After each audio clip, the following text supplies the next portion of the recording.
Dihubungi melalui telepon paman salah satu korban pesawat Sriwijaya Air yang jatuh di Kepulauan Seribu pada tanggal 9 Januari lalu menjelaskan, saat ini ayah Rion yakni Riawan telah berada di Jakarta dan telah mendatangi posko pencarian penumpang pesawat SJ182.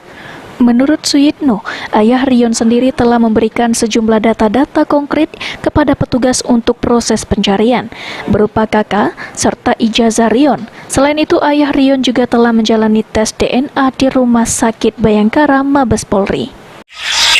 Kemarin yang diminta oleh pihak ini, dari pihak posko yang pertama kartu keluarga, terus ijazah terakhir kemarin memang dibutuhkan karena ada sidik jarinya, sidik jari yang masih basah kan. Mungkin baru itu yang diminta sama tes DNA.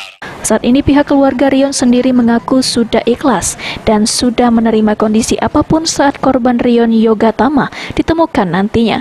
Pihak keluarga saat ini fokus menunggu hasil identifikasi dari tim SAR gabungan. Tri Hajaria, PAL TV.